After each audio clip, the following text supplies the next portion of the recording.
What's up, honey? What's up, honey love? What's up, girl?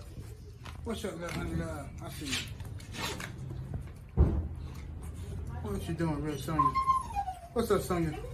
Fat Mama Sonia. What's up, Fat Mama Sonia? What's up, Fat Mama Sonia? What's up, Mayday? Lord Mayday. What's up, boy? What's up, Lord Mayday? What's up, my boy Doc? What you say, Doc? What you say, Doc? What you say, Doc? It's my big boy, Doc. What you say? All right. Welcome back to another week, another episode of Game Dog Talk. We back in the building, and we have another esteemed panel. We got, of course, the legendary schoolboy, Mr. Richard Garcia. How you doing today, sir? I'm doing good, thanks. Welcome, everybody. Yes, indeed. And we have the legendary Rastaman Boone. How you doing, brother? I'm doing fine. Big up to the Bulldog Massive. Yes, sir. And we got, of course, welcome down Ram Big stepping in the building. You know what to do and why we done it, how we bring it to niggas who hardly want it. You feel me? Salute to everybody in the chat, man, and the OGs. Ram to the maximum. Yeah, Ram's a poet and don't know it. Let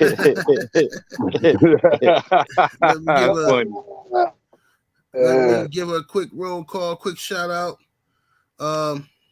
Colossal Massive in the building. Todd Green, salute to you. Game Bred Pitbull Hall of Fame in the building, salute. City Boy Keno's up in here. What's happening, man? Salute to you, bro. K-Bo. John Kramer in the building. Mike Lee, salute. Martinez Game Dog, salute. Outlaw, Texas Kennels. Jaden Johnson. El Dos de los Perros. Oh, I got it down, man. El Dios, what's happening? Yeah. Bienvenido, amigo. What's that? Luciano, salute to you, man. Bert in the building. Hamza, the Lionhead, salute family. We got AJ in the building. King Cobra Kennels. Run them down, Dread. Salute to you. We got Miami Snoopy 305 in the building. Arrowhead Kennels. We got what's that? Cardinal Pledge. Salute. Lefty American Pitbull Terrier. Ezel Henry. Meerkat. Okay. Ezel. SBC Kennel. Salute to your family. Dan G. Live Life Real. Salute to the brother in the building. JMM 303. Todd Bolin. Smooth Monty. Tawan Marley. Robert Tucker. Salute to everybody in the building, man. Can't read everybody, but I appreciate everybody in the building. Thank y'all for being in here. Let me read this super chat. Who we got in here? Cano Loco. Salute to the brother. Why is it not letting me click on it? This is weird. Okay, something going on with this stream. It's not letting me click on the super chat. There we go. Cano Loco Sports in the super chat. Much love and much appreciation, fam. Appreciate the love, man. Thank you for the support. Salute to the brother Eli Zachary in here. I see you, Eli. Salute. Eli. Yes, indeed. What up, Eli? All right. Smash that like button, ladies and gents. Let's get the likes all the way up. All right. So, how's everybody been doing? First of all, Rasta man, how you been? Oh, I've been good, man. Just and my grandkids, you know, they came out and hung out with me yesterday, man, and they were racing up and down the field there, man, and it just brought back so many memories when I was a little boy. And had 3 of them out here. I got, let's see, it's 7 I think 6 or 7 grandboys, and then 1, 2, 3, 4, and 4 granddaughters. All right. So, you know, it's all good, man, to spend time with, you know, your grandkids, you know. Yes, sir. It's that legacy, you know. I got 1 grandson, so, you know, And I love them. Yeah. I'm spoil them, boy. I spoil the mess out of them. Mr. Garcia, how you been? Good, good, good. I got 11 grandkids. One daughter has 8 kids. Yeah. Yeah. Yeah. Congratulations on that. Yeah, thank you. Schoolboy. And Yeah. she must be real pretty. You're pretty, man. All my girls are pretty, thank God, to my wife, you know. None of them look like me. Welcome down, Ram. How you been, bro? Shit, you know me, man. Running races, punching faces. You know, I stay cool though. Yes, sir. Glad it's Friday. We can turn up. You feel me? Yes, indeed, man. Yes, indeed. Salute to J Mac in that super chat showing love. Appreciate you, family. Thanks a lot, J Mac. Salute to Bert in that super chat. Appreciate the love. He says, "Get the likes up, folks. 36 likes. Come on, yeah, they gonna get them up. Get them likes up, ladies and gents. Come on with it. All right. Appreciate it, Bert. All right, so we got a few questions here from last week. So first question, someone wanted to know that, he said we talk a lot about when we talk about feed and stuff. He said he never hears us mentioning canned dog food. Is that for a reason? What's the panel's opinion on canned dog food? Is there a problem with that? I'll start with you, Mr. Garcia. Yeah, most people don't use it because it has very little nutrients in it. Most of the cans, I think they're less than 10% protein and maybe like 5% fat. It'd be a good filler though, if you'd have to add a bunch of stuff to it, but as far as volume goes, it's just there's not a lot of nutrients in it, Most of them they're the big name commercial, Alpo and Purina, or I don't even know if Purina, I'm sure they do, but most of them are not that, nutritious. I think that's why most people don't use it. Check out the back of the can, it'll tell you what's there in it. Yes, sir. Salute. I see you in here. Bank Statement Killer. Salute, man. SFS, American Pitbull Terrier Global. Salute to your family. See you in here. Rastaman Boone, what's your take on canned dog food? I've never the only time I've used some canned dog food, if I had one, I was trying to get his health back together. Right. And you mix it with some dog, some good dog food. But far as a steady diet of it, I've never entertained it. I've never even had an interest. Okay. What about you, Ram? Yeah, like OG Mr. Garcia was saying, and OG Bach, like, one, it's not a lot of nutrients in that shit, and two, if you got a sick dog or something, you nursing back to health, then yeah, that funky ass smell will get him to eat it. But you better off feeding them some tripe, because I never fed that shit, because the couple times I tried it, like, that shit stinks. Dogs be farting and shit like, oh, funky ass Sally, man. Fuck all that. Yeah. Yeah. You know what? I don't feed canned dog food on the regular, but every once in a while, I will get a canned dog food brand. Like I feed Blue Wilderness, right? So the dry dog food. So I'll get a can of it sometime if I have a dog like y'all just said that's acting kind of funny and he's not eating.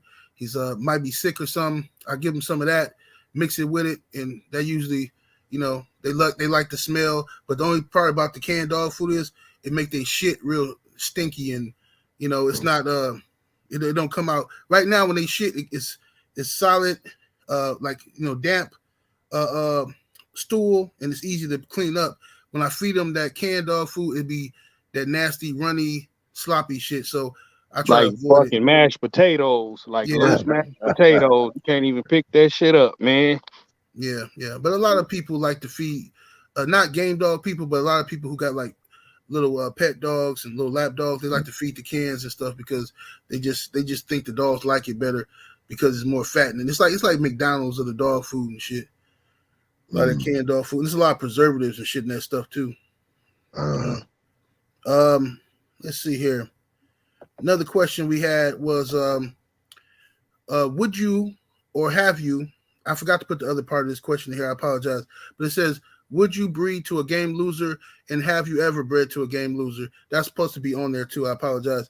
Let's start with you, Rasta Man Boom. Would I breed to a game loser? Yes, if I like the dog. Have I bred to a game loser? Let's see. Trying to figure out if I did. I may have. I don't know. Right now, I can't recollect nothing right off. But to me, if one is game, and you felt he was good enough, that's why you took him. But if he didn't get the job done, but he showed that he had the heart to be there, I think he would be worthy of breeding several times. Right. Okay. Mr. Garcia, how you feel about that? Yeah, sure. Yep, there's plenty of them been bred. My own dog's Big Red and Mr. Rowdy. Big Red lost in an hour and a half, and Mr. Rowdy lost in 2.5 hours. Both of them were game, both of them good producers. Yeah. It's you know, sometimes you just meet a better dog. You know, it doesn't take away from the dog you're using. Some people won't do it just because of the way it looks on the record, you know. But that has nothing to do with whether it's a good dog or a good producer or anything. So yeah, I would do it, and I have done it. Okay. Ram, what about you, brother? Hell yeah, shit. I would do it, and I've done it too. Did it with Red Jack. You know, his gameness is hard to find. You feel me? So when it's put on display, whatever the dog was lacking that made him lose, you could breed that motherfucker to a bitch that got it, or a family of bitches that got that shit and added into it. And most game losers produce like goddamn Dr. Dre, man. For real. Like a real game loser, though, not no fucking your shit is getting a thrashing and you pick it up right when it was about to quit. But one who fucking, if you didn't pick him up, he would have died. And he was in there for it. You feel me? That's a real game loser. If you come across one, breed to that motherfucker. Breed your baddest bitch to that motherfucker and see what you get, man. For real. But a real game loser, though, not no bullshit loser. No fucking pussy pickup, dog. Hell no, don't do that. That's right. Yeah. You got anything to add to that, Brother Boone? I just think that see, you know, to me, and maybe folks might see me different, but I just think that when you say you know bulldogging, then that means you have matured enough to understand the process and the things that'll go right, the things that'll go wrong, but be able to appreciate that understanding, opposed to, oh, I don't know, no, you block everything out. You can't see nothing but yourself. No, you got to see the situation. You got to see the dog. You know what I mean? Because it ain't about you. It's about what the animal show you. And out of respect, if he show you that he has that heart, then the respect would be is to show him you appreciate that. Because guess what? He didn't have to show you that. Yes, sir. And then the ones that some people say is an ace don't have no heart. None. So, yeah, a game loser show a lot of character. So, yeah. Yes, indeed. Bo City in the super chat. Thank you for the support. Appreciate that. He says, 2 questions.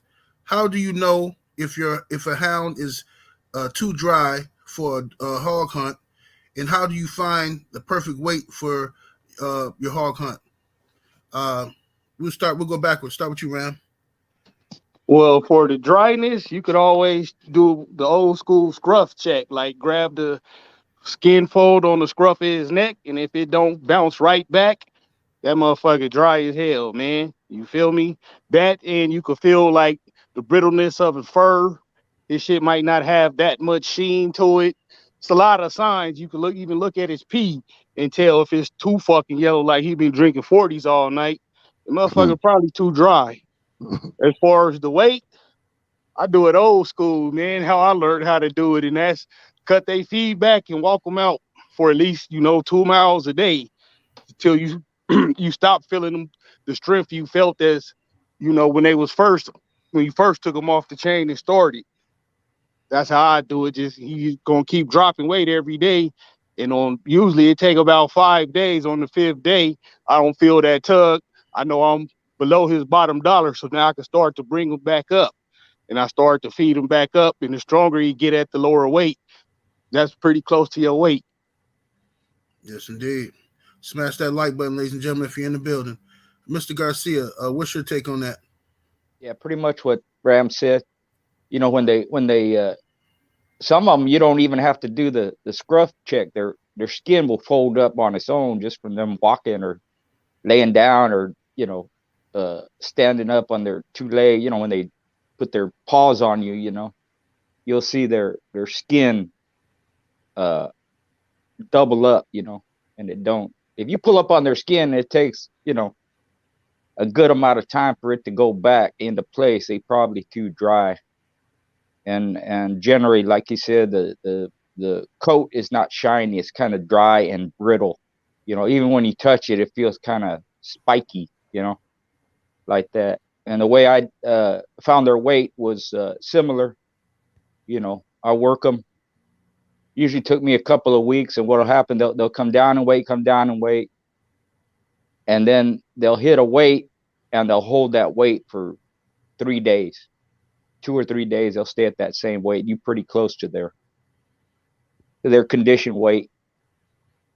Right. You can do it quick, like you said. Cut the feedback. Some people, they cut it back and get them way down below weight, and they'll keep them there way down below weight, and until the dog kind of gets used to it. They're weak. They're not strong. They're weak. But when you do that, anything above that is weight you can play with, is weight you have. Anything you add to that is good. So you could be 2 pounds below, a pound below, and you can build them up to that heavier weight, and they'll be strong as fuck. Right. Rasta man, what's your take on it, brother? Say the question again, because I got cut off for a minute. Okay. The question was, he had 2 questions. He says, how Hey, do your you camera know? on too, OG. Yeah, you cut you off 7-8. Well, I don't know if the OG knew his camera was on or not. Okay. He'd be having naked hoes running around and shit.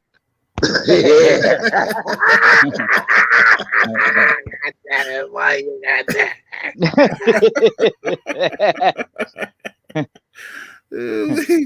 Let's see. I think he froze up. You there, brother Boone? Oh yeah, No, my he bad, froze up. man. The comic relief fucking the show up.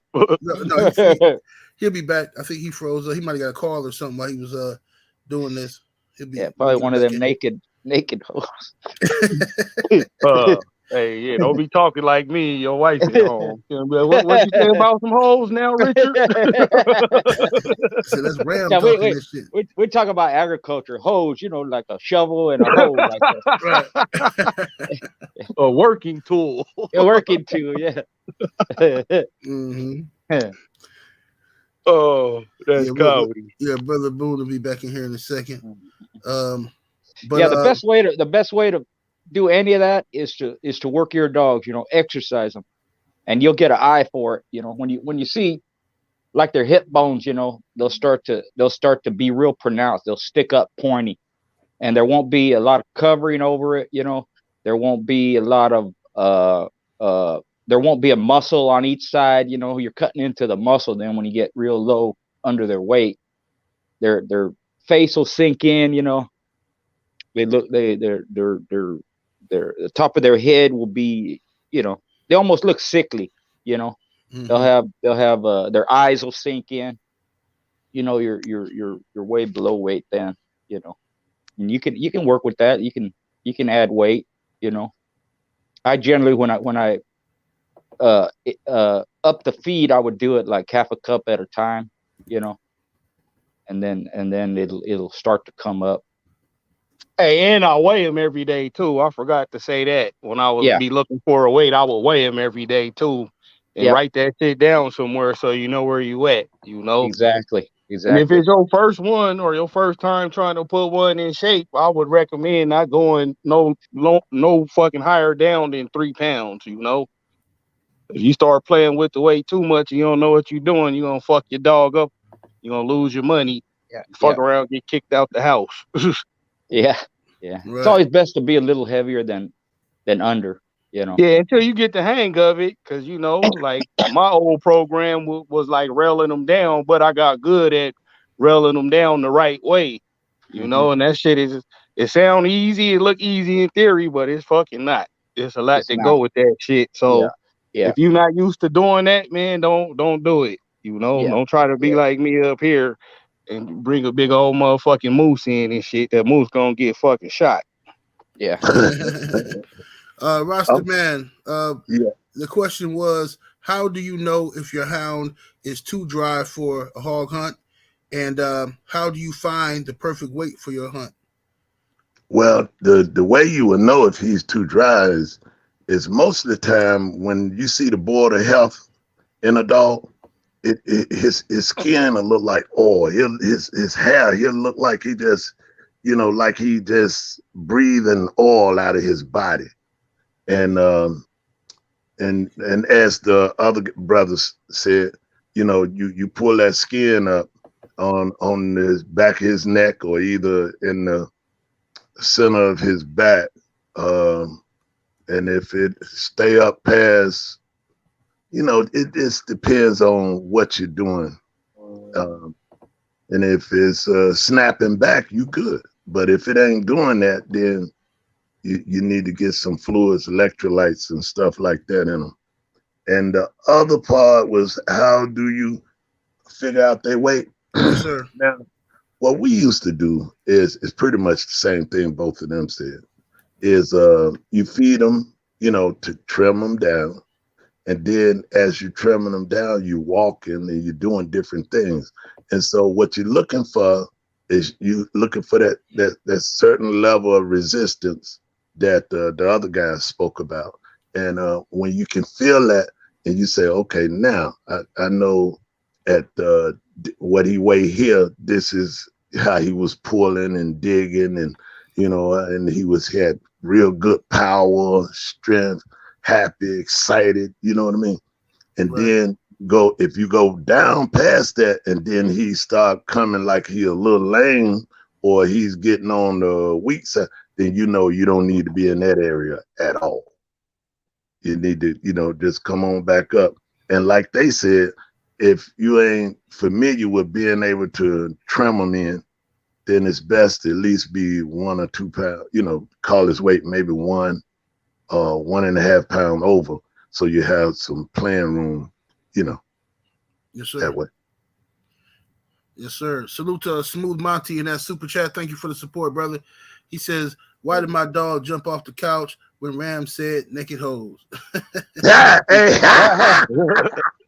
was one of my partners that came back. He's like, okay. Damn, back on it, huh? Let's go.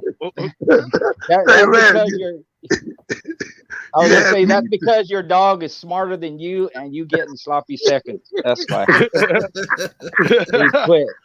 Follow the dog. Follow the dog, and the dog knows. Nobody knows where the nose goes when the doors close. The dog do though. That's that old parliament. Yes, sir. Yes, sir. Hey, that's what happened to me when you said naked girls. Hell, I hit a button. He ejected himself. Hey, I got responsive. God damn. Hell yeah. Hey, that picture you just showed, that's the perfect example of a malnourished dog and a dog that's in shape. Yeah. If your dog look like the one on the left, Let me put it back Feed up. that motherfucker. You feel me? Yeah. Oh Right man, there. Lord have mercy. Yeah. Now, the Yeah. If one on your the shit right, show up looking like that, I'm gonna ask if you want to bet 10,000. hey, but the one on the right, you can tell he is he's been working. You see, that didn't just happen like that. Right. Yeah. That's That what that didn't. you freezing up there, brother Boone. Well, yeah, what he's saying is that take work. Like you see that skinny, fucked up looking dog, you can see all his ribs. Now you can see the outline of the ribs on the one in shape, but that's the muscle that's developed over the ribs. That's not just fucking skin and then the ribs. That's, you know, a nice lat muscle right there and all that go up to his shoulder. So yeah, that's a good looking dog. Yes, indeed. You see them. You see them. You see them damn stifles and shit. That's a good. It's a lot of muscle. It's a lot of muscle on those bones as compared to Yep, but it's starved. lean muscle. It's not Yeah. that dense muscle that Right. you'll be all tired and gas out in 15 minutes and can't recover type muscle. It's that nice, lean, oxygenated muscle. Yes, sir. But All it's right. still big though, but it's not dense as far as the stifles go. And when you get the hang of it, you can start to tell the difference, you know. That's how I know if like I'm doing too much fucking weight pull and shit. I always look at the stifles and the rub down when I'm feeling it. Like if it feel like a frozen steak, you might want to lay off a little bit, you know. Yes, sir. Salute to Robert Tucker in the super chat. Appreciate the support, family. He says, "Is there a way to develop mouth?" He says, "Wait a second. Let me get Boom back in here." He says, "Is there a way to develop a Sorry about that. That's okay, Ross, man. Yeah, you might want to turn your camera off. It might help you. It might help your bandwidth. Man, I've been trying. That's what I've been trying to do the whole time, and then it just takes me in circles, man. I just say, fuck it, man. I'll just leave it like it is. Okay. Hey, I don't know how to work this shit, man. I'm still learning. Hey, my grandson know more than me, man. That's what I had them jokers over here. They showing me stuff, man. I'm like, damn, okay. I gotta get these boys over here a little more regular. Right. Absolutely. Yeah. My daughter, she know how to edit videos like a pro. All this time I've been paying people to edit videos and stuff. You know what I mean? Got people on the paper. My daughter know how to do all that shit. I said, "Oh, y'all fired. Oh, you motherfuckers fired. Fuck out here with this shit." That's what I'm saying, man. That's what I'm talking about. Yeah, Robert Tucker, he says, "Is there a way to develop mouth?" He said, "A dog with no mouth and he says, wait, he said a dog with no mouth and with an average mouth, could it be developed?" Okay, so can you develop a dog with no mouth or average mouth to chop down harder? What's your take on that, Rasta man? Yeah, I mean, you know, everything is a muscle, and to understand how to get that production, you would need to understand what you're doing. Some people say they do, and they just don't understand, man. You know, you just don't know what people be thinking. They say this, say that, they don't know. But I do know that you can do things for them to enhance, you know, being able to shut it a little bit better. Yeah, I believe that. Yeah, Rasta man, I heard that you holding back. He was about to drop some jewels. He said, "Nah." He said, "Nah, let me change this up real quick. I ain't gonna tell y'all about how to develop no mouth now. Y'all got me messed up." That's funny. Yeah. Nah, I just don't want to say the wrong shit, little bro. Yeah. I know, brother. I know. Schoolboy, what's your take on it? Yeah, you can, you know, like Rasta said, what I noticed, what it does, it allows them to bite as hard as they're going to bite for a longer period of time. You know, if you work their, you know, like a tug of war or a spring pole, you know, because it works the jaw, the neck muscles. You know, you can get a full body work depending on how you do it. You know, it helps. It just, what I would do is I'd back off on it about a week before, because sometimes they get muscle bound, you know. Mm-hmm. You gotta let them relax. Just like when you tapering down the work, same thing. You taper that down, and Right. yeah, it helps. You got to do it right though. You got to do it right. You gotta. They have to. That's why I prefer. I tell people, if you're gonna use a spring pole or a tug of war or something, use something like when I did tug of war, I used old Levi's. I tied knots into them, because they tear real easy. And or you can use pieces of rubber, something as flat as you can get it, or a cowhide, because you want them to be able to close their mouth, Right. and you want them to be able to bite with the back of their mouth rather than just the front of their teeth. If they're only grabbing it with the front of their teeth, that's how they're going to bite. Right. It looks kind of funny when they do it too. They're just biting with the front part, not the back part. So you want them to get a mouthful.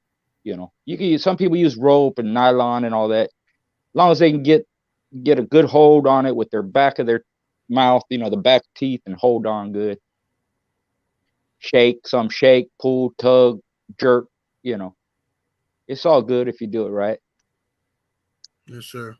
Ram, what's your take on it, man? I'm gonna piggyback off what OG Mr. Garcia was just saying and get a little bit more technical. And with the cowhide, make sure, like he was saying, your dog is biting it with what's called a full mouth bite. All the leverage is back there in the back. For real hard biting dogs. If you ever get the chance to see one, you'll see they sink that shit in deep. Real deep, motherfucking John Holmes deep, and they fucking bite, shake, whatever.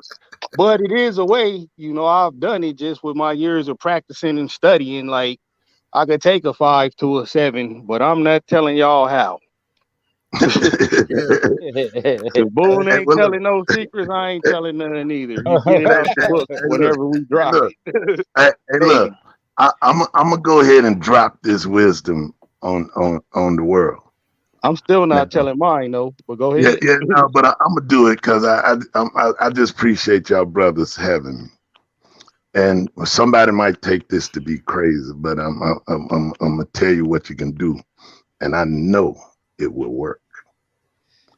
Is you gotta get something that'll keep him working his mouth, not jerking and snatching. I don't believe in all that. And what I'm saying is, if you get something big enough for him to bite on, where he can't close his mouth, he constantly working his mouth. That's too much game, OG. But you're right though. I know you're real. Yeah. Kind of like the electroshock for your muscles. It's constantly flexing at a high rate because he can't get it, but he really trying to get it. Especially if he an intense dog, it'll work. Ooh, what you talking about? Yeah. Man, you gonna see something different. Hell yeah, you like, man, this motherfucker is a goddamn man shark. Hey, listen, I ain't gonna give y'all the instructions on how to do it, but you can fuck him up too now. Yeah. Oh yeah. You can overdevelop that what I just and told might you. Got 5 minutes worth of biting in him. You can mess him up if with what I just told you, because if you ain't doing it right, you can mess him up. But maybe if they bring this question up again when I come back, I might feel like telling you how to do it. Yeah. You should probably keep that one. You should keep it. Yeah, I already know because you do the same thing I do. That's why I was like, hold on, man. Hey man, shit, I got laced up. OG Bach put me up on some fire shit. That's y'all already know, but I'm gonna keep it. I'm gonna keep that one. Let me see here. Bo City in the super chat. Much love and much appreciation, man. Thank you so much for that super chat. He says, finally caught y'all live. I got OGs with dogs. They still got there's 13 to 15 years old that started they line. Says everything y'all say on here, they tell me. He says even the more with staying patient. South Carolina, what's that? SC, the South Carolina. most definitely rock with the show. Thank you, family. 100. Thank you, Appreciate the brother. love. Thank you. Thank you.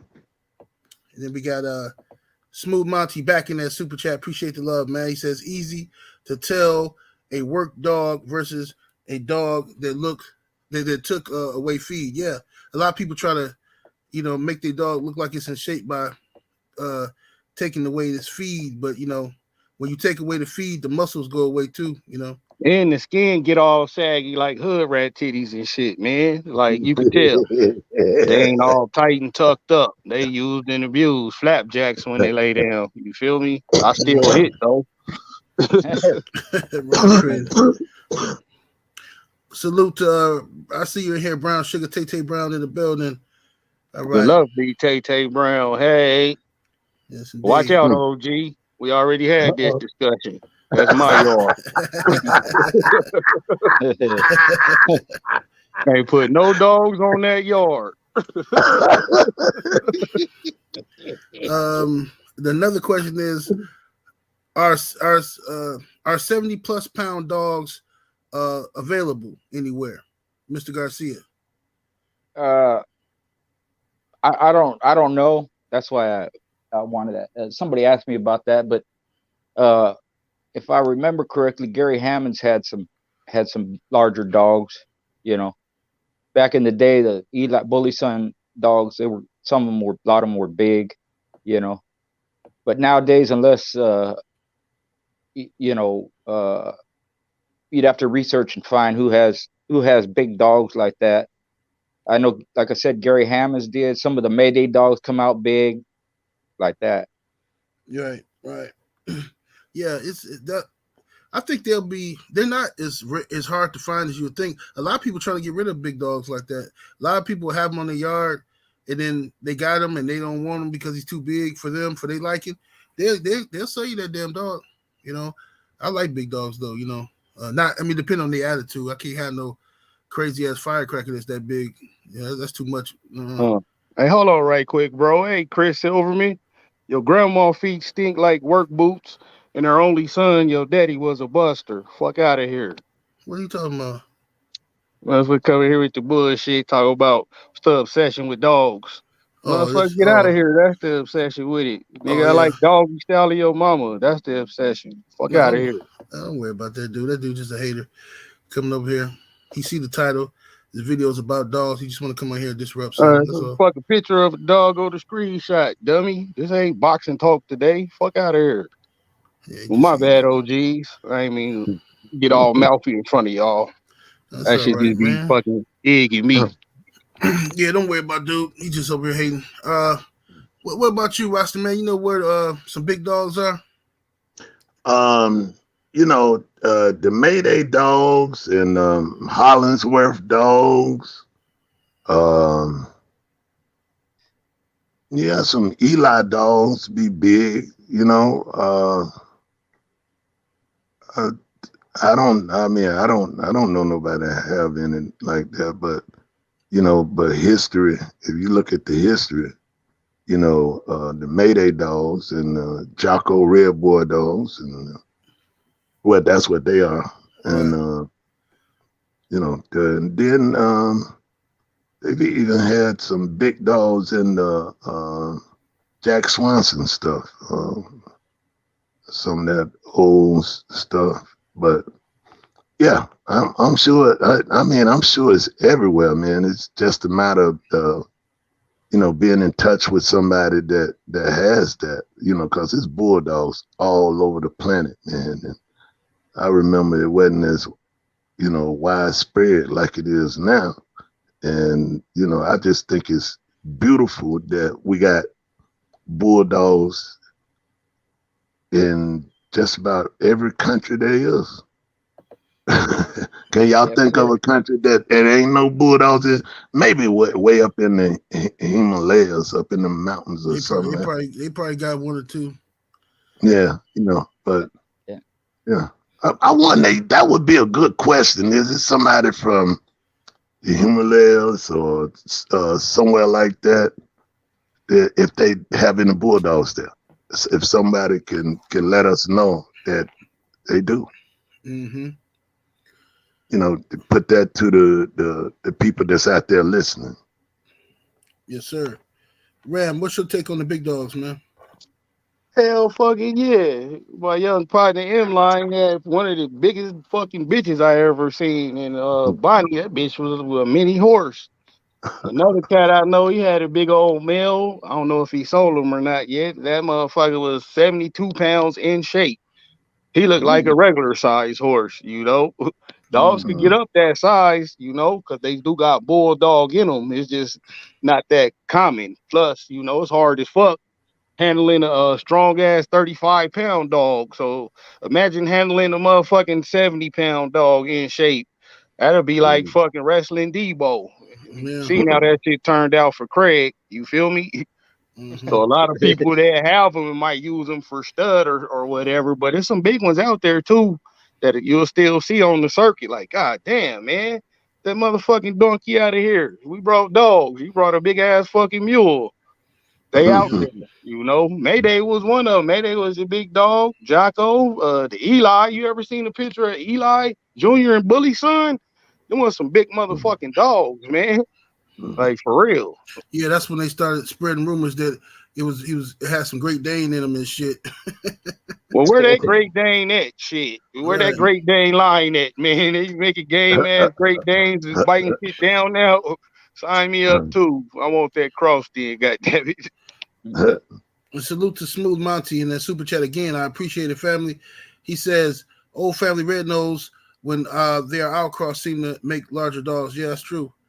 There's a lot of old family red nose dogs. They tend to run bigger. Hey, M-Line, if you still in here, not to cut you off, bro, my bad. How big was Bonnie, man? Because she had a daughter who was big as fuck, too. And, you know, a few sons that was giant motherfuckers. I think Coquille was damn near as big as her, but I ain't sure. Let's see.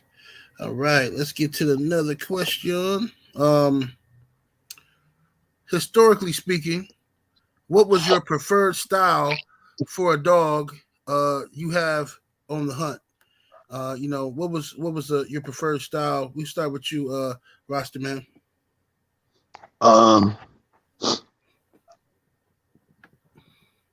I've seen some different styles that has been impressive. But my preferred style is that one that is fast, quick, defense, offense, and controlled action. Pause, you know, not erratically, you know, all out of whack, you know what I mean? But real pause about what it's doing.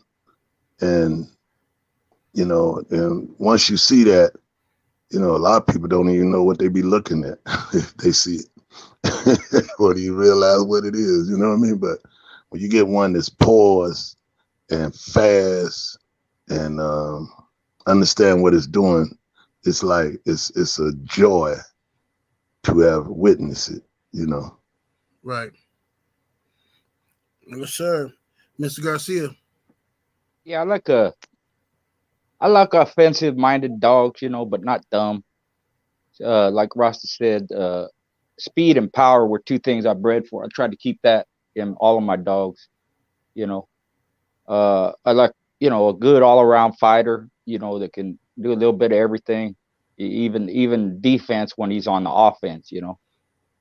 Maneuver, you know, so he's not getting what he's given, you know.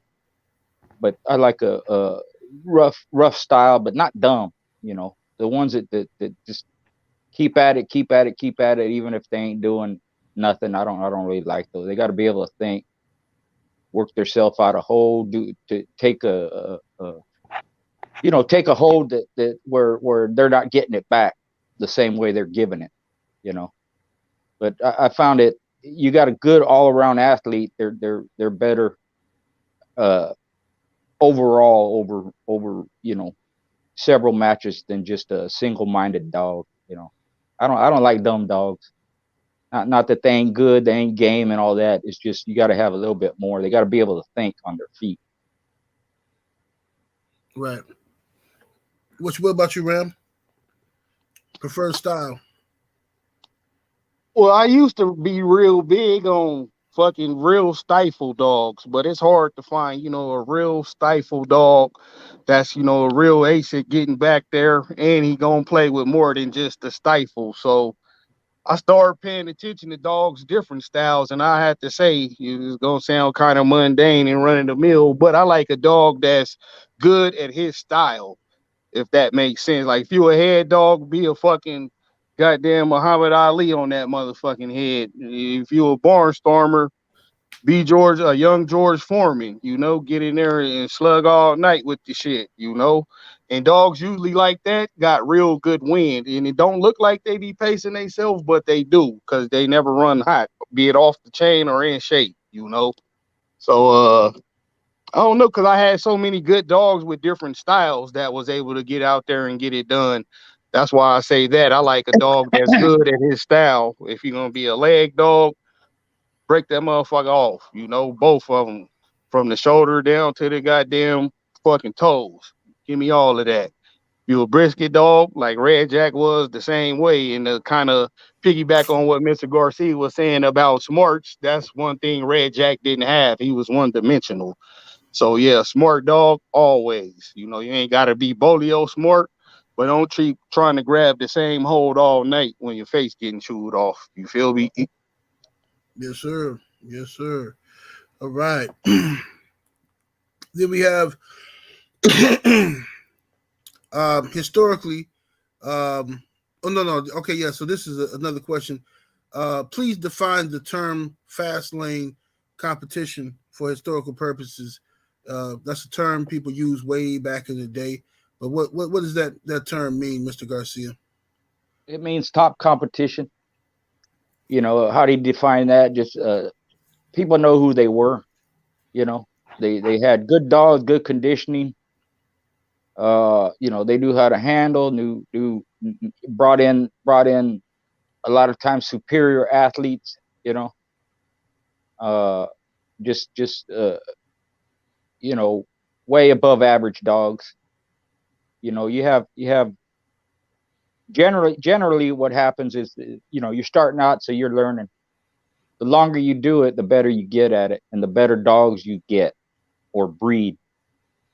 And what I found generally is the older someone gets, the more elite they become, because they just they've mastered their craft.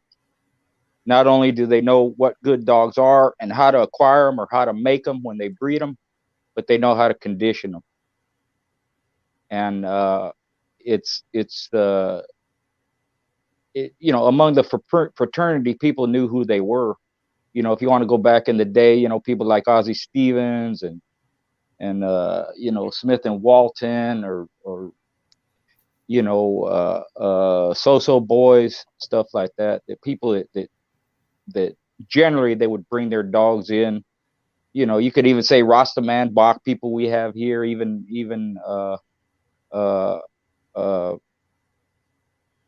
Ram.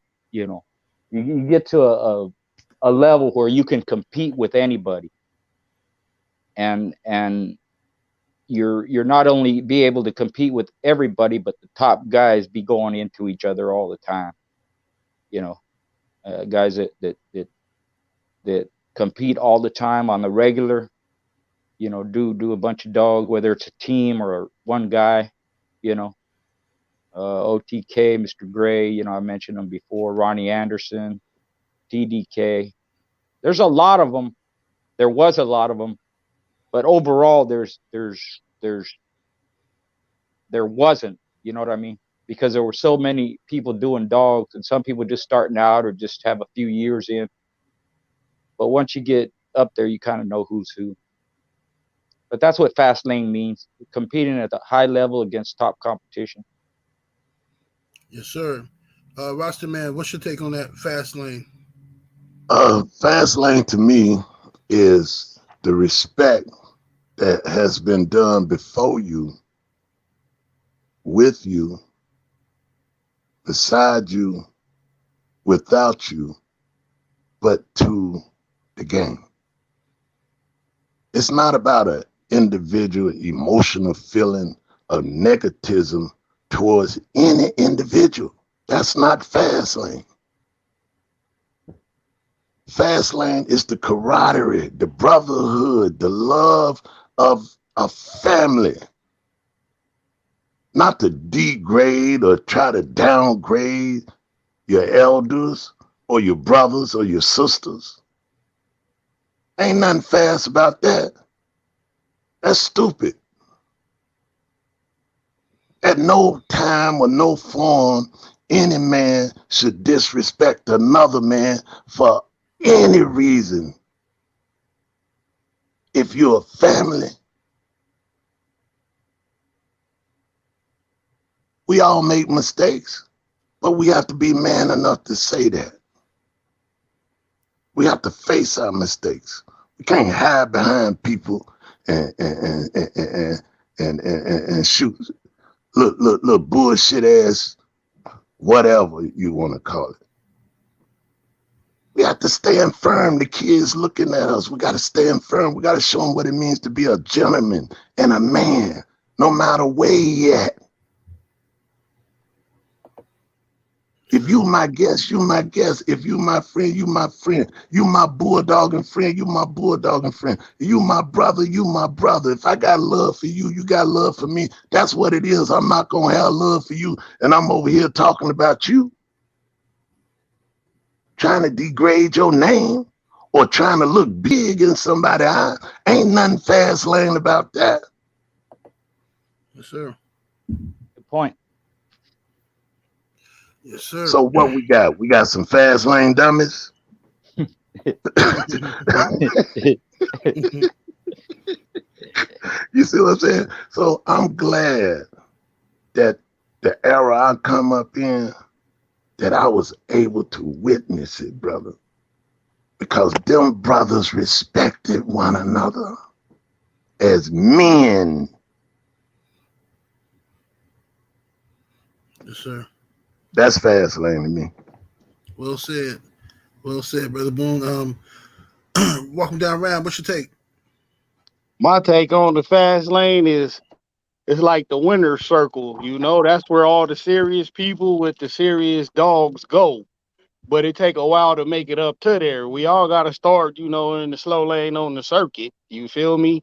But being able to get to the fast lane, mainly your rep is what gets you there. So if you serious, whether you win or lose, show up on time, you show up on weight, ain't never no bullshit with you, all of that. That's how you get invited to it. And all the fast lane is really, like I said, is just the serious men and women who understand, admire, and respect the game and the people that they have camaraderie with, you know? Anybody could get a fucking good dog and bet a bunch of money on it and bet against another good name motherfucker. That's not the fast lane, no, you know? That's just you out there. When you know when you in the fast lane, because if you in a slow ass Ford like Brandon Blue got, you gonna get it outran every time. You feel me? Because you don't belong there yet. So you know when you get there, you belong there because you were invited there. You don't just show up there. I don't give a fuck who you is or what. It's like you could be a gangster killer on the streets, you know that guy, but you first day on the yard, you a fish. Same as the fast lane. You feel me? You gotta fucking earn your right to be there. And that's why I feel what OG Boone was just saying, you know? That shit that come with the respect and all of that. Like we read about it in all the stories and you know, fantasize about it before we get there. But when you get there, you gonna fucking appreciate it because you gotta go through a bunch of bullshit people scamming, thieving, motherfucking rubbers, all that shit, man. You get past that, you know, minefield. One day you're gonna wake up in the fast lane, like, oh man, I wish I could have been doing this. You feel me? That's to me, that's the fast lane.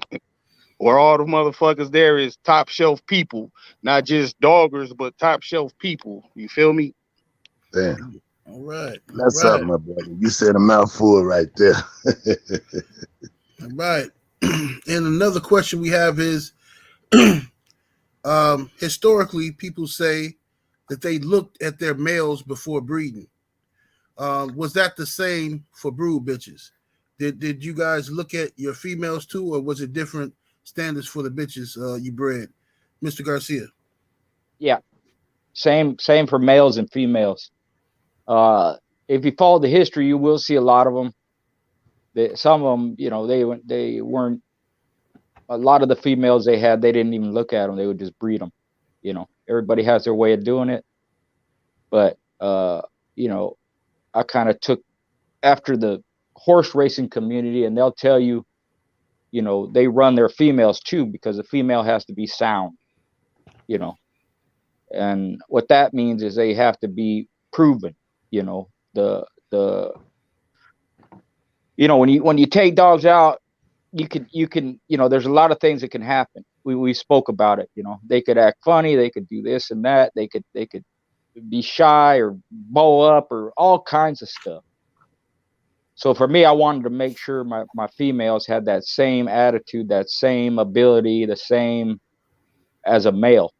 You know, and like I said, some people you hear Tudor didn't do that. Carver on some of the females, you know, they just breed them, or they breed cold females or whatever.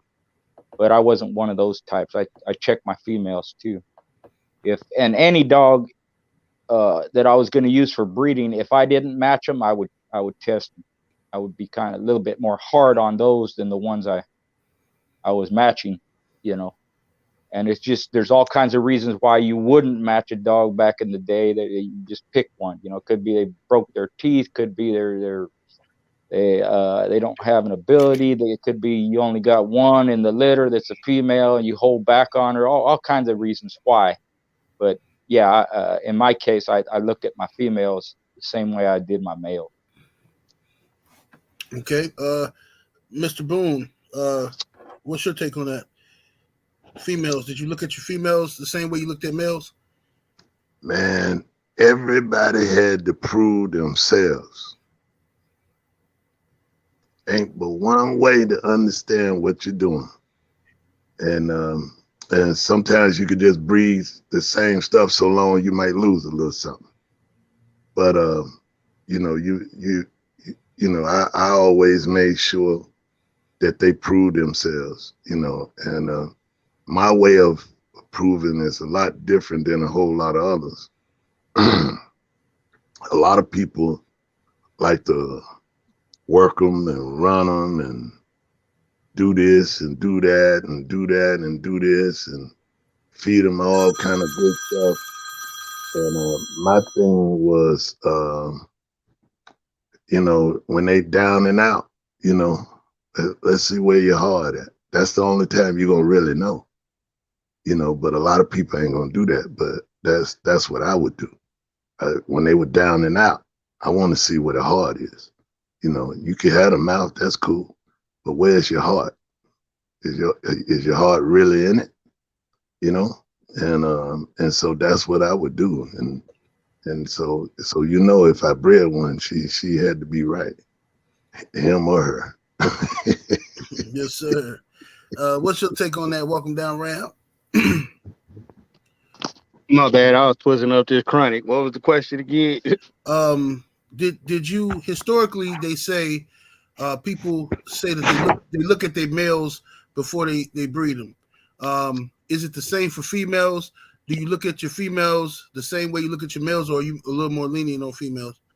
Well, I would hope that you would look at anything before you breed that motherfucker. That way you know what you to lightweight expect, you know.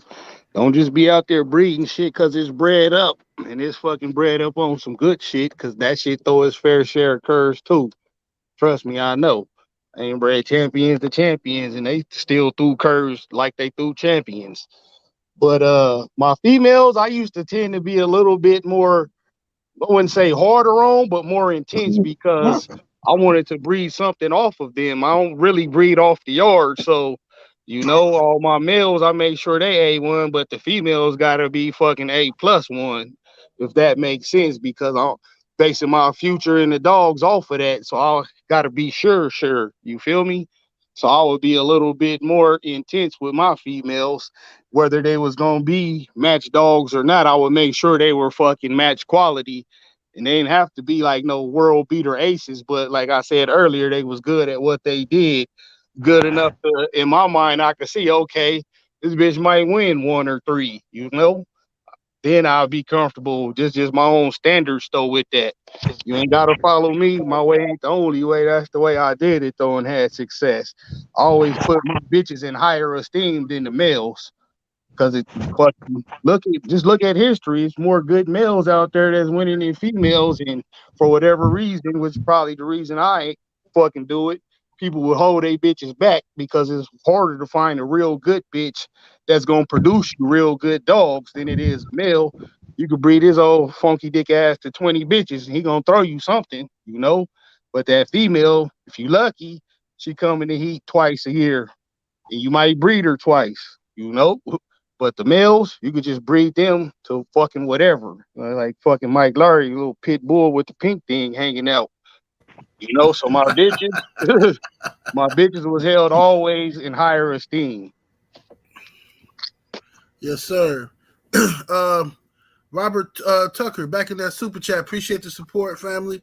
He says, why on online pads are there different colors on the dog's names?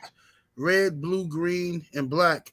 Could y'all explain that? Ram, you want to take that one? Yeah, I got that. Black is just nothing. That's just when you first put it up there. Now the green denotes either a game loser, a loser, a draw, or a win. Up to a 2-time winner. That used to mean, you know, green. And then blue would denote ROM or POR status, meaning the dog is producers. And the red was held for champions and grand champions only. But now motherfuckers done learn how to do HTML code and just be changing that shit to whatever. So it don't mean shit no more. But when it first started, you know, you could tell, and it was pretty honest, you know, that this motherfucker was a champion and so on and so forth by just the notion of the colors. But now that shit don't mean nothing. Okay. Yeah, shit show don't mean shit now because, you know, yeah, I know for a fact it don't mean shit no more. Let me see here. Easy Custom in the super chat. Much love, much appreciation, fam. He says, why is there overall margins for American Pit Bulls so low compared to other breeds? Do you think dog men played a part in that, or the neglect, or the negative light shine on the breed? Let me read that again. Why is the overall margin for American Pit Bull so low? What does he mean by that? What do you mean by that? Like, why do people hold them in a low esteem publicly, maybe? And that's just, you know, media propaganda. You see all these motherfuckers with dogs that look like pit bulls running around, you know, terrorizing the city. But the game bred pit bull fucking got to take the rap for that. Granted, you know, we do have our fair share of man biters in here, but fucking 3 out of 4 of us would call them motherfuckers, you know? My crazy ass might keep one at the homie house who ain't got no kids or something like that, but the OGs ain't going for it. 7-8 ain't going for it. So, you know, public man biters is real low. And it's just like I was saying, you get a lot of just different dogs that look like the pit bull, and to the untrained eye, you can't fucking tell. And shit, there it is there, if that's what he meant. Yeah. If he means, I took it to mean the percentages of good dogs is low. The margin for of having good dogs is low, right? As far as breeding, producing, that's the way I took it. Okay. If that's what he means, that's common in everything, because it's hard to get something good because there's so many factors involved. So if you can get around over time consistently 50%, you're doing real fucking good, better than most. It's just that when you have performance animals or you have working animals, to get good ones because of all the factors involved is hard. Whether it's Mother Nature, whether it's our inadequacy as breeders, or whatever it is, the margins for good dogs versus not good dogs is low, and that's just standard with anything. Yeah, I mean, look at motherfuckers who go to the NBA. Everybody don't make it there. I don't give a fuck how good you is, none of that. You got to be the best of the best. And yeah, to me, that's kind of the Go ahead, OG. My bad. I was going to say your point's correct, because even how many players are on a team compared to how many players play regularly? And try out the, for that yeah, team. yeah, the bench is full, or they have backup here and this and that. Some guys don't even play the whole season. Right. It doesn't mean they're not worthy. They're getting paid. It's just that you have what you consider the best playing the game. It's the same thing with horses, birds, everything. You go through a lot, you cull a lot, you lose a lot, and they just ain't good enough to make the cut. And even like I said, in sports, even if they're good enough to make the cut to be on a team, doesn't mean they're going to play that often, if at all. Exactly. But that's the beauty of the dogs, though, because you're going to get a lot of losses, a lot of heartbreak. But if you stick with it and show that the type of merit you got is going to start to reflect on the dogs. And one day you're going to wake up and be like, okay, this motherfucker way better than the other shit I was breeding. I'm going to start breeding off him. And, your program can start to take off. It's just, it take time. And that's the beauty of the game. That's how you learn the game, is going through that shit, you know? Yeah. That's the way it should go. There ain't no other way to do it. That's how it should go. You're gonna. If we all had good dogs, we would all have grand champs. And where would the fun be in that? There's no sport in that. Yeah. It's getting good dogs and continuing to make good dogs. And every once in a while, your dirty dick ass will get lucky and get a great dog. We all had that one great dog, maybe two. Out of the hundreds of dogs we all had up here, that's the name of the game. We get more good dogs than not, but them great ones is what we would look for now. That would be our part of the game still, If you follow the breed, most dogs that are matched lose. So take that wherever you want. Most of them lose. They're generally a loser, So that's just a reflection of what Ram said. Hell yeah, ain't nobody up here now or whoever been up here with us is undefeated. Mm-hmm. Nobody as part of the game. You gotta take your L's, and you're gonna have more L's than W's. So if you got a lot of W's, your L's is gonna be damn near double that. But it's fucking worth it. That makes them W's way more better. What's your take on it, Brother Boone? That's the beauty and the art of the game, is going through the process. A lot of people try to cheat it because they just want to talk it and say it, but you got to go through that. You got to. It's just a process that will make you better if that's what you want to do. You know what I mean? But if you looking for a quick fix and all that, that ain't what that is. You know what I mean? It's time, trial and error, good, bad, ups and downs. You know what I mean? But that's the beauty of learning. Taking your tests, and then figure out what you could have did better and why you could have did better. And work to see yourself get better. You're gonna always have doubters and naysayers, but that's good. That should inspire you to work hard enough to be the best you can be. Michael Jordan got cut from the high school team, but didn't nobody see him doing what he did, and didn't nobody have to teach him how to have a heart. He had the heart. He just had to get his skills together.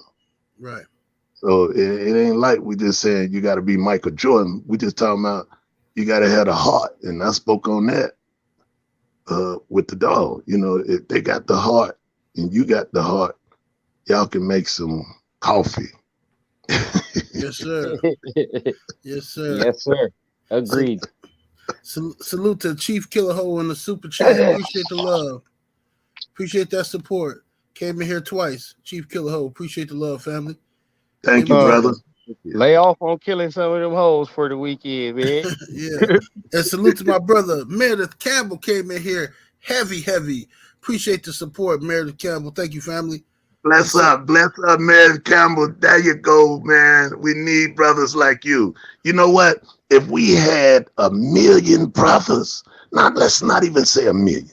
If we had 1,000 brothers send our brother $100 a pop, man, we'll be able to take over this set.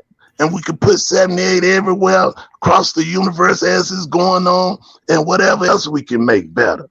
You know? Y'all brothers, come on out your pocket, because you get to them girls, and sometimes you don't even get to hit them. You know what? Look at, I'm gonna tell you that.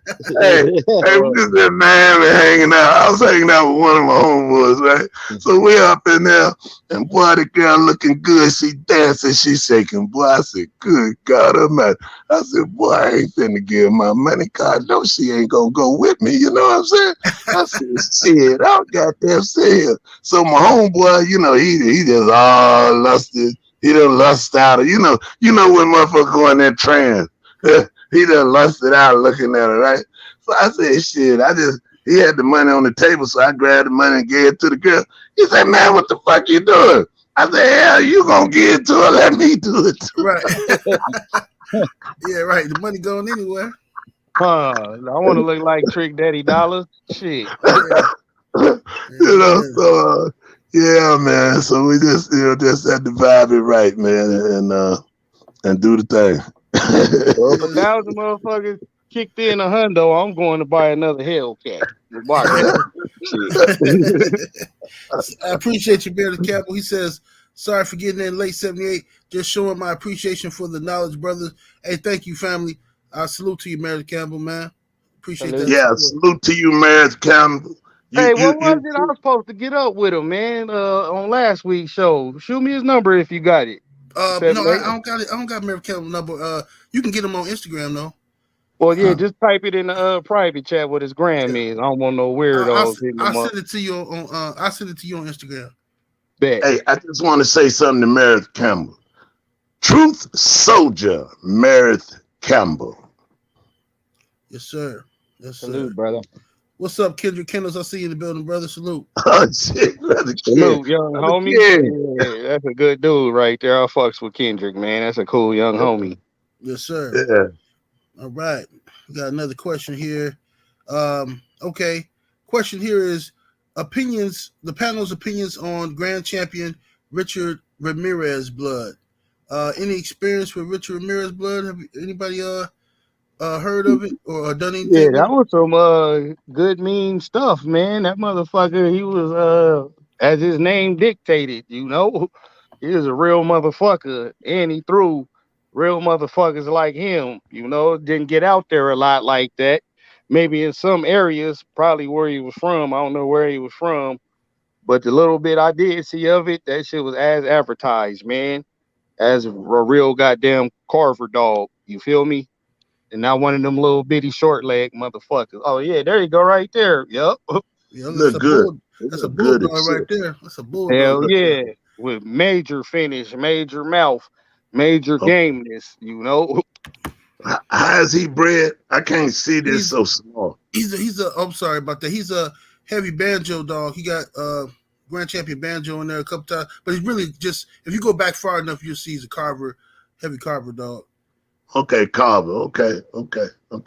I like that head and his body, and see, you could tell this brother took some time with him, because you can see his shoulder pads coming out. You know what I'm saying? Mm-hmm. And then off his rib cage, I like that V. Like that lat line. That's when motherfucker in shape. You got that lat line, like Big Tookie. They standing up like a shoulder pad. Did he beat Champion Ghost? I'm not sure who he. Let me see. I'm not sure if he beat Ghost. I think he did though. Yeah, I think he did put the whammy on Champion Ghost. Yeah. I think my buddy refereed that one. Said he was a good dog. Yeah. He looked good. He looked good as shit. Yeah, that motherfucker there look good. Yeah. And salute to my brother Orhan in the Cash App, came through heavy, crazy heavy in the Cash App. and he wanted to give a shout out to Buck City. Absolutely, salute to the brother Buck City. He said, "Long live Buck City Kennels." Yes, indeed. Much love, Yeah. my brother Buck Long City. live Buck City Kennels. Oh yeah, that's the homeboy right there. Solid dude. Fuck what you heard. Absolutely, Yeah. you know what I'm saying. Let's see here. Let me go to back over here to this chat here. Okay, make sure I ain't forgetting Smooth nobody. Monty came in the super chat too. Yeah, I'm finna go to him now. SBC Kennels in that super chat. Appreciate the love. He says, any dog shows coming up, Mr. Garcia? We're supposed to do one in California, maybe in April, and maybe sometime later in Florida, maybe. There's nothing set yet because it's COVID and all that stuff. Right. But we do what is it? Is it Kinzenbaugh, I think? Memorial show in Southern Yeah. California. Yeah. And then I might do a ICDR show in Florida or something like that. I'm gonna do one in Mexico in April. I'll be busy in April. I'm gonna be out a lot in April. But that's in Toluca, Mexico in April. Yes, sir. All right. That's gonna be the shit. We got Smooth Monty back in that super chat, showing all kind of love today. Much support. Appreciate the love, Smooth Monty. He says, how much money would it take for the panel to put out a book on the Bulldogs, all the way from picking the correct pup, all the way to conditioning programs? Man. Whoa, well, I like that. Now let's read that again. He said, how much money would it take for the panel to put together a book on the Bulldogs, all the way from picking the correct pup to conditioning programs? So the whole shebang bang. You know, All the money in the bank safe. Hey, listen to this here, man. You know what? That's the beauty of what you're doing, my brother Kevin, the schoolboy and brother Ram, is y'all bringing people together with feelings of meaning. You know what I mean? The brothers is feeling it in for somebody to ask all us to do a book, man. Right. I would love to be a part of that, man. Let's do that shit, man. Hell yeah. Shit, let's do that shit.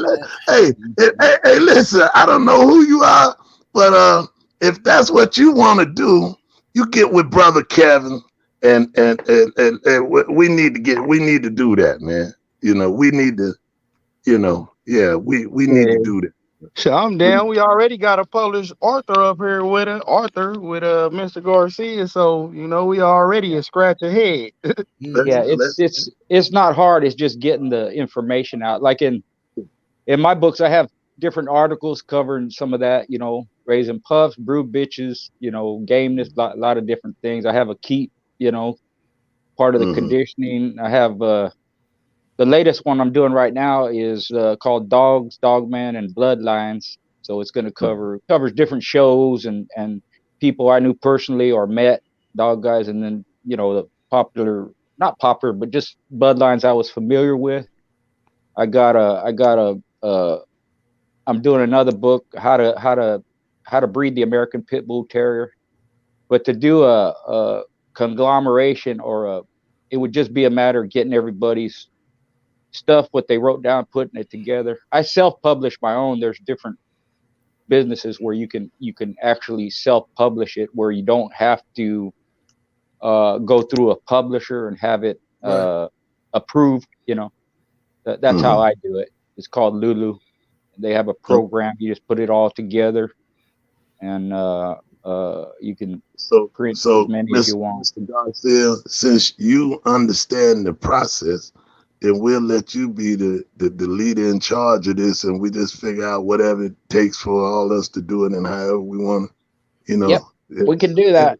Let's do that. Yes, I mean, because the beauty of it is that whoever is listening and posed a question is, listening to the four of us speak. and for whatever reasons, he said, you know, we publish a book of our thoughts, and I'm sure, yeah, everybody got something to say, and we could do that, man. And I don't know, you think it might be a bestseller? I think it's. I know for sure we'll sell at least 1,000 copies in the first couple of weeks. Hey, look here. It'll be a bestseller amongst dog people. That's for sure. That's what I'm saying. That's all that matters. Yeah. As long as the doggers fuck with it. Shit. You got Kevin, and I have a little something to say, man. That would be nice. I would enjoy reading that myself, cause like I'm like this. I don't know if anybody else like this. You know, I'll read something over and over, man. Oh yeah. Yeah. You know what? And every time you do read it, you know what, Boom? Every time you read it, you find something different in there. You know. Hey, bro, I get some information, man, and I'll read that shit, and I'll stay up reading it, and then I'll fall asleep. I'll wake back up, and I go back to reading it again.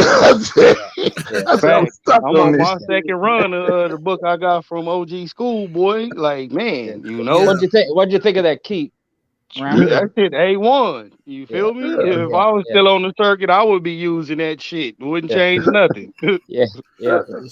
The thing about a book is, you know, I got videos going back several years, you know, and people can go and look them up and refer to them, or go on my group, or whatever it is, and you could have people talking even in person or this and that. But when you have it in a book, it's there forever.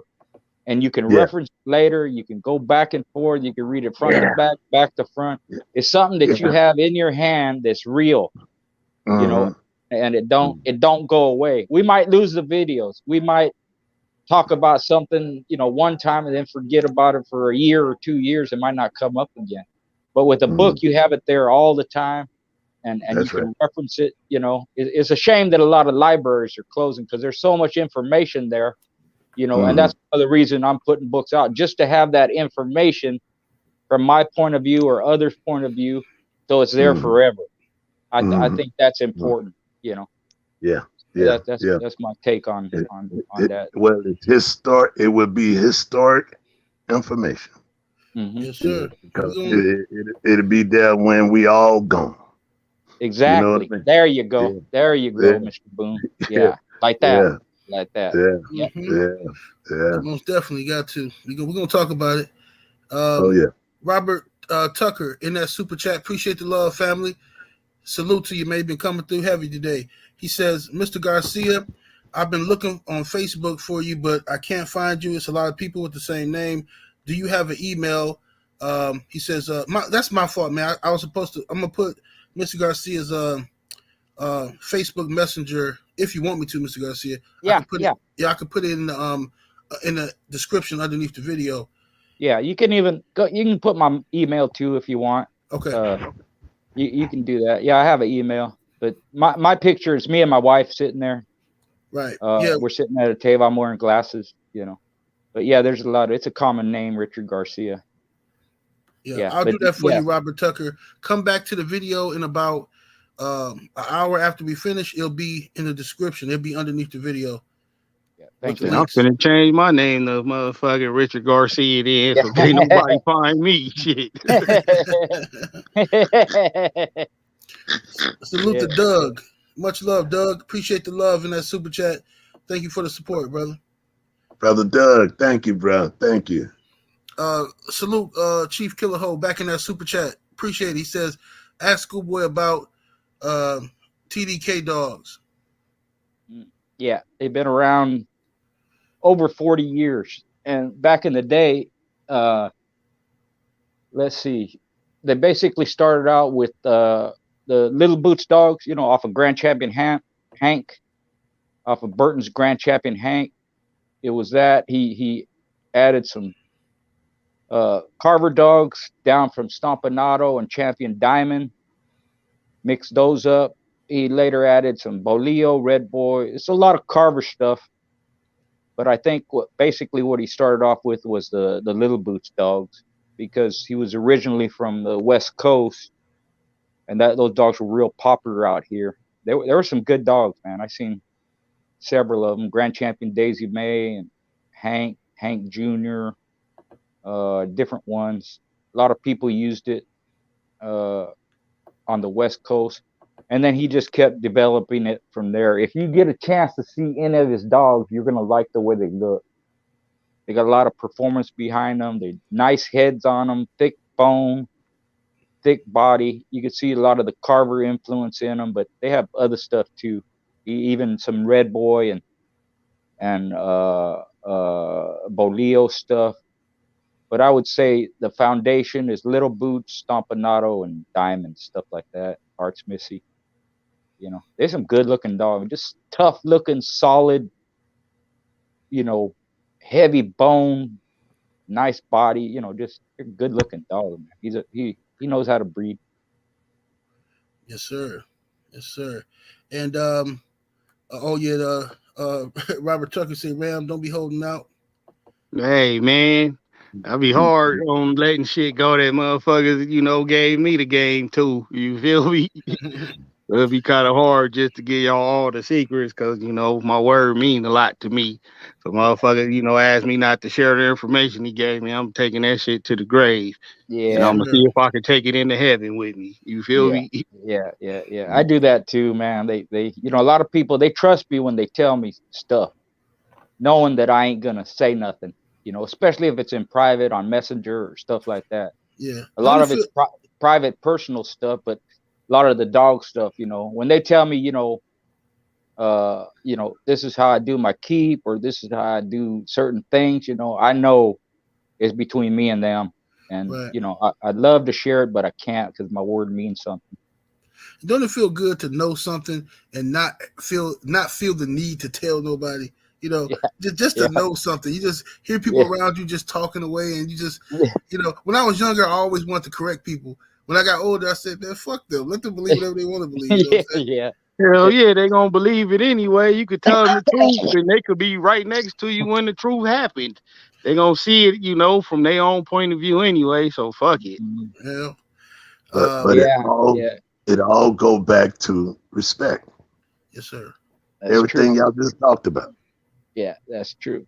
They would they swear, people swear that I'm holding back when I tell them something, you know, and or I'm lying or something like that, you know, and no, so you don't even have to convince people, you know, they're gonna believe what they want. But you know, that's what I'm saying. Yeah, you build that respect over time. People trust you, you know. Yeah. Mm-hmm. People, they even ask me, you know, advice on their girlfriend or their wife or something, you know, and I keep it to myself. Yeah, absolutely. Yeah. That's how you build a good reputation of people trusting you and they know you're a solid dude. You know what I mean? Yeah. When you know somebody that will follow your reputation, follow you till the end of your days. Absolutely. Don't fuck it up. Don't. Mm-hmm. Not worth it. Another question we got is: can the panel share 2 past mistakes they've made with these dogs, and what would you have done differently if you could go back and do it over again? Let's start with you, Mr. Boone.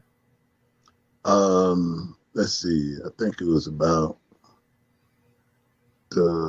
we went into Tito, and I took a 16-month-old puppy, and it went about 2.5, almost 3 hours, and she stopped on top.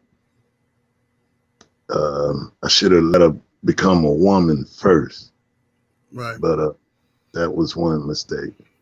And another one, this is funny. I had a 4-time winner going for grand championship, Bruiser. And I put him on a dog, and the dog was snapping and turning and doing all kind of crazy shit. And, you know, he was giving him the business, Bruiser was, but then he went to trying to duck. You know, you see him try to duck from a dog. Right. And I wish I hadn't put him on that dog. I wish I could have put him on something that would have just, you know, just straight up, you know, toe to toe with him. You know what I mean? But anyway, it happened. I had 1-4 with him, and we was going for grand champion, and he stopped. And I mean, man, he was slamming the dog, man. But you know, I said, damn, maybe I shouldn't have put him on a growling, snapping turtle. Should have put him on something, you know, that would have, you know, that's been there. Right. Okay. Let me read this super chat real quick. Salute to you, D Fresh 94 in the super chat. Appreciate the support, man. He says, don't know much about dogs, just stopping by, General. Salute to you, brother. Appreciate you. Salute. Appreciate you, D Fresh. Thank you, brother. Thank you, brother. Mr. Garcia, can you name 2 past mistakes you've made and what you would have done differently? Yeah, a little Ronnie dog I got from Boyles. He was 34 pounds. I've talked about him before. I didn't know how to feed properly, and I didn't know how to condition. I went into a very experienced kennel, and I should have, you know, he was done by 20 minutes. I should have picked him up. I waited too late, and he ended up dying. That was all my fault. He was a good dog. If I knew, you know, what I knew later, it might have went different. You know, at least I would have had him in good shape and fed right. You know, sometimes when you do stuff, you have these so-called omens. You know, things you shouldn't do. You know, he didn't empty out. The vehicle I used, the shocks on it were messed up. You know, so it was bouncing all the way down the drive. He got stick on the way. It's just made mistakes that common sense tells you not to do. And my ego told me don't pick him up, because the dog he was going against, he was real rough, but he would come out of hold and take his breath. So in my mind, you know, oh, he might quit. Well, yeah, he wasn't gonna quit, you know. So, you know, you know, I based a lot of my future dogs on that little dog Ronnie, because of the heart he showed and the ability that he had that he didn't show that day, because he wasn't right. You know, you can fuck a good dog up, you know, you hear that. And in that case, that's what I did. Another one would be give up too much weight. You know, I shouldn't have done that. And I've done it successfully, and I've done it and not come out on top.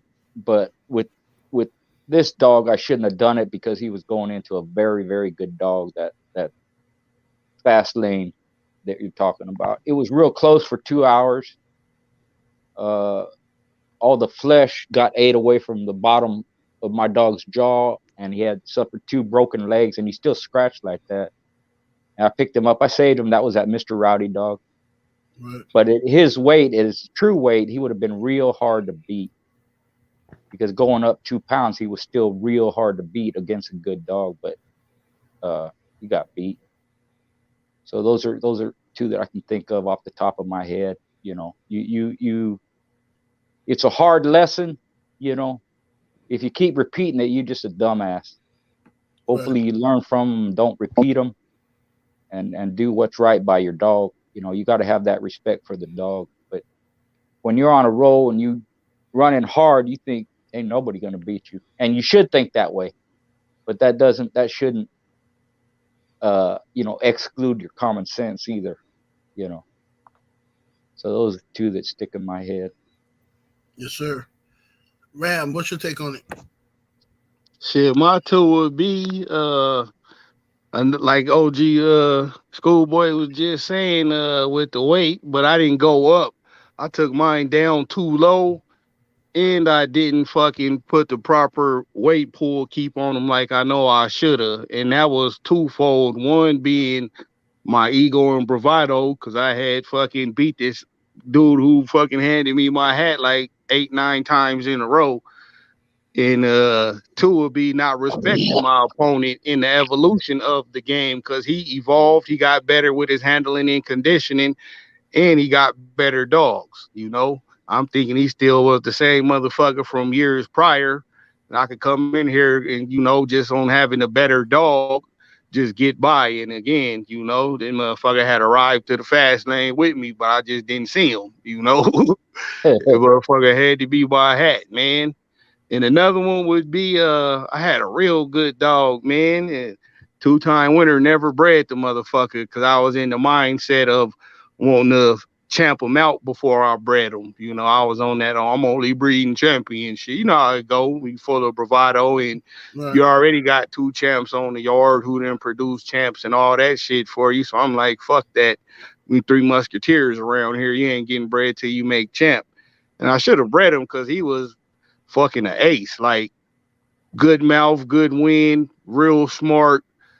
No matter where you took the fight to, he knew how to neutralize whatever style it was and get your ass out of there. And unfortunately, he died after his second one. I couldn't save him. It was a long haul, like 2 hours worth of a motherfucker, you know. I'll still kick myself in the ass to this day, even though I'm out of dogs. Like I should have bred that dog. Like I would take a fucking yard full of them motherfuckers. He was a real good dog, you know. Yes, sir. So that'd be Absolutely. my two. Hey, Ashanti Mindy, that was a midnight cowboy dog. I don't really like the shorty cowboy stuff too much, just because it be fucking all bowled out and long faced Jake and shit like that. You know, they still be good dogs. I like a good looking dog as well as a good dog, and just from experience, you can have both. You know, you don't gotta settle for an ugly motherfucker that's good. You can have a fucking supermodel that's good too. You know, and another cat, was it Zayn? Post your question again. I seen you posted a few times, but we was answering these questions from earlier this week. You know, we couldn't let you just skip the line like that. But you was asking about breeding or something like that. If you still listening, post it again and we'll answer it now that we almost done with the questions, bro. We wasn't ignoring you or nothing, no. Yes, sir. SBC Kittles in the super chat. Appreciate you, man. He says, Schoolboy, do you remember champion Heavy Chevy? Not off the top of my head. Maybe you can post how he was bred or who he beat or who had him or something. But off the top of my head, no. Okay. And Sorry. we got another question. This is a late edition question, but how long do you want to have a dog before a keep starts? So how long do you want to have a dog before a keep starts? And what do you do with the dog in that time, Mr. Garcia? Usually, if it's like say it's a dog I'm borrowing from a friend or somebody sent me a dog to use, it belongs to them. I want them at least a month before the keep starts. Uh, if it's a dog I'm gonna look at, I'm gonna need 6 months. You know, I'm gonna get them, mess with them a little bit, look at them, then they gotta recoup and all that. But if it's just somebody sent me a dog, I need them at least a month ahead of time. In that time, I'm putting them on the keep feed. I'm seeing what they'll do for work and getting accustomed to it, how to do it. You could say pre-keep. I really didn't do a pre-keep, but you know, in that way. But I would uh, see what kind of work they'll do for me. Most of the dogs, you know, they cater to my keep because it's natural work. You know, they're running, doing strength work and stuff like that. Or if it's a flirt pole or something like that, most dogs will do that naturally. I didn't really use later on. I didn't use mills or nothing like that because I lived out in the country and I just used nature, you know. But I would need at least a month, depending on you know what their weight is like, what you know. I've got dogs where they're too thin, and I had to put weight on them. Most of them were a few pounds over, you know. If they're way heavy, you know, maybe they're coming off winter time or something, you know, I'm gonna need some time to bring their weight down. You know, you can do it fast. I don't like doing it fast. You can get the weight off of them real quick. You just cut their food and you know exercise them. You know, they'll cut it pretty quick. But if I had a month and then before the keep and then the keep is 2 months, you know, 8 weeks, then that's plenty of time for me. And again, I'm putting them on the same type of feed that I'm going to feed during keep, get them used to it. It was generally different than what they were eating anyway, so they need time to become accustomed to the new feed, and then I'm going to see what kind of work they'll do, how they do it, you know, their pace, their ability to to condition where they're at, Yes, sir. like that. Yes, sir. Salute to Robert Tucker in that super chat. Again, appreciate you, man. He says, can y'all go in on the pros and cons of giving up weight? Roster man, you want to take that one? The pros and cons of giving up weight? This the thing. You pretty much, have, because styles make action, you pretty much need to know or understand what you got and what he's capable of doing. I have given up 8 pounds, and given up 1 pound, and given up a half a pound, give up 2 pounds, it just, just depends on how you feel, and how you feel about your dog, what you think he's capable of doing. And okay, that's what I had to say. Yes, sir. Ram, what's your take on it? Pros and cons of giving up weight? Well, it's 2 trains of thought that I got. One from the big homie T-Mac, and the other one from OG Carlton. OG T-Mac, like, fuck that. Don't never give up weight. I don't care if it's an ounce. Take your fucking forfeit. Tell the motherfuckers to come back. That's the right way to do it. You didn't show up on fucking time, which is meaning you didn't show up on weight.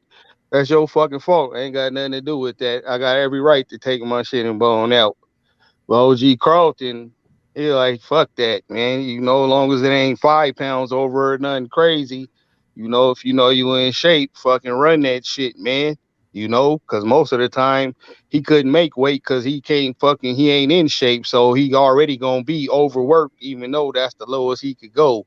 So it's kind of to your advantage that you get to go on and say you beating a bigger dog. Now, both trains of thoughts is right, and I've applied both of them.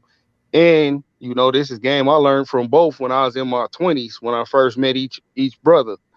And I would take Carlton's way a little further and tell them motherfuckers, and this some free game. I usually don't give up this game. But tell them motherfuckers you got 30 minutes to try to make weight. They're going to be out there running that motherfucker. If it's a meal on site, they're going to put him on. He going to be tired in the bitch when he get there. It's going to feel like he worked out. And I'll fucking make you wear your shit out, and then bring him back. Because he going to look good and all that once he cool down and you wash him and shit, he going to cool off. But he going to still have a little bit less energy. You feel me? He going to be more tired, more stressed. Who knows? He might have fucking pulled something on the mill because they was working him so hard to get him down.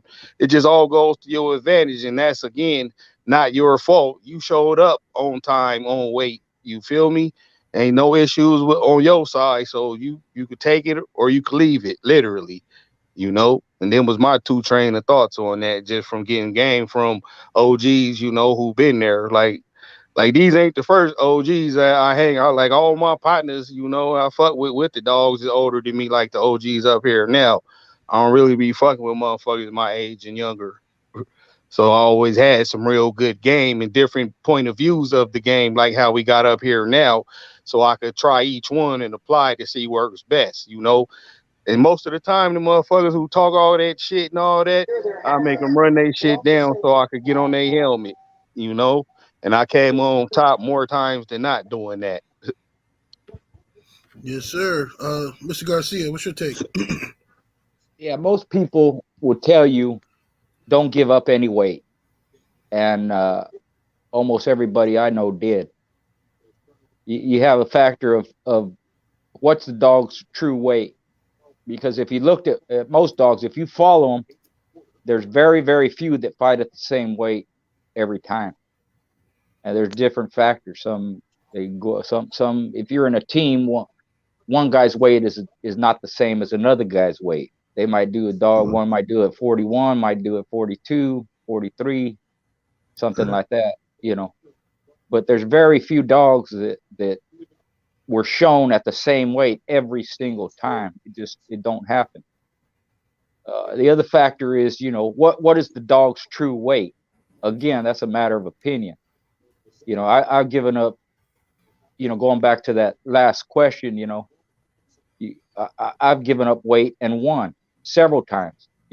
I gave up 2 pounds and beat a 5-time winner. Gave up 1.5 pounds, beat a 4-time winner. Gave up 3 pounds, beat a killer. And then, that time I gave up weight and I lost. So, there's a lot of things involved. You don't want to, and there's people that are sticklers. They will not give up weight. They don't care what, going back in history, George Sadler was like that. And that's probably where everybody gets it from. Cause he would say, you knew the weight before you showed up. If you were an ounce or whatever over, he's taking the forfeit and he ain't doing it. He didn't care. That was just his way. You had plenty of time to come in on weight, and then you have some that like I said, someone's weight is different from another person's weight. So the it's more cons than pros. If you come in on weight, that's a good weight for your dog. You don't have no excuses. It is what it is. Your dog's going to do what he's going to do, and you don't have no guilt of making a mistake. But if you miss the weight and he's actually smaller than what you thought, you're already in that position. You're either going to do it or you're going to forfeit. Most people are going to do it.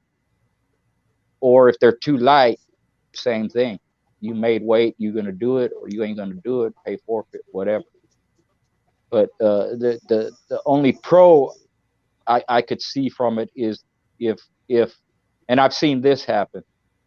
A dog came in overweight, the other one was on weight.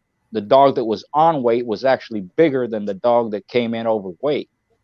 And these guys got odds, and people were betting on the he was a heavier dog, but he wasn't a bigger dog. They missed his weight by about 4 or 5 pounds. So even though he weighed more than his opponent, he was still a smaller dog. I don't see how people didn't notice that, Right. But it's just a matter of getting the weight that you think is the correct weight for your dog, and that comes with practice. There's some people I know, like Steve Hendricks, even Tito, they never missed a weight, man. They were like always spot on. If they were an ounce or two, maybe a 1/4 pound, every once in a while, that was rare, and they were usually right on, spot on. Now, whether that was the correct weight for the dog, that they thought it was, and they won most of their matches. But the general consensus is you don't want to give up any weight, but yet most people do at some point, more than once. Yes, sir. Yes, sir. Well, thank everybody for joining us on another successful week, another successful episode of Game Dog Talk. We've been on here cooking for almost 2 hours, so it's been a good, successful show. Ram, why don't you give them a disclaimer, man? Man, as always, none of this shit is intended for, nor should it be used for any illegal purposes. We're not here for that. We're here for the education. But I'm going to say, if you is doing that shit, keep the shit to yourself, man. Fuck being on Peds Online, Facebook's group, bragging, whatever. Because the motherfuckers who need to know about the shit going to eventually find out. And most of the time, they're going to find out from standing across from you. And if you could keep your fucking mouth shut, you get to stand across from some solid motherfuckers and really see where you at. Other than that, you already know it's the weekend. Don't be drinking and driving. Ubers ain't that much, or one of your partners one of y'all be a desi. Take turns being desis like we used to back in the day. And if you ain't got your dogs registered, man, hit up the motherfucking schoolboy. My bad. I was over here grubbing for his shit. The best fucking dog registry out there, man. You feel me? The International Coalition of Dog Men. And it's, legit motherfuckers, all former top shelf dog men who run it. Yeah, the International Coalition Dog Registry, my bad. High ass fucking up the market. That's all right. I appreciate it. Yes, Oh, sir. no doubt. Hey, Schoolboy, yeah, got the books too, and yeah, this is like the 3rd week in a row we talked about a goddamn book, so might as well start at least putting it together. Yeah, exactly. We'll get on it. So yeah, book coming soon. I don't know what the price gonna be. It's gonna be more expensive for a sucker to get, but less expensive than the shit that's out right now. You know. Yes, sir. Master Man Yes, sir. Boom. You got any last Yeah. words for the people? Oh man, my brothers and sisters, y'all follow 78 Sports. Schoolboy and his coalition, Brother Ram. If it wasn't for them, we wouldn't be able to do this, what we're doing now. And I have much, much respect for all these brothers to even invite me. I mean, man, it speaks so much volumes of their hearts and their thoughts.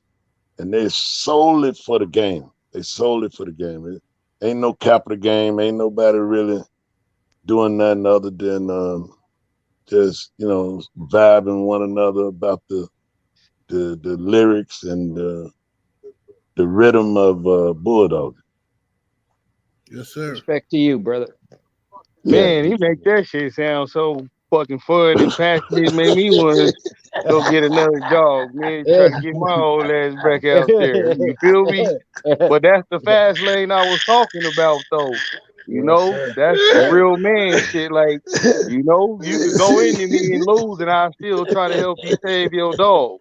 Type shit. You know, long as he ain't quick. You know, That's the way it was, man. That's the way it was, man. Brotherhood. have me ready to come off Brotherhood. the bench. You put my old jersey on. You know, that's the young man's game now. But that's just how, you know, that's the love that, you know, I can feel that shit. Like, hell yeah. Let's go. Put me in, coach. Put me in. That part. You feel me on secret. Goddamn schoolboy scratching hard, ain't it, man? Like a goddamn Jeep dog. Yes, sir. All right. Yes, sir. All right. Salute everybody. Yes, sir. All right. Now I'll put Schoolboy's the link in the chat in about an hour. So y'all check back in about an hour and you'll see it in the description underneath the video. Hey, hold on, not so fast, Brandon Blue. I see that slow ass joke you try to tell. Last week though on the cool, I ran a fucking 8.2. You figure out the mile an hour it take to run a quarter mile that fast. And then, you know, bring money and I'll race that slow ass shit you got. I'll be All right, y'all. Peace. See y'all next week. Peace.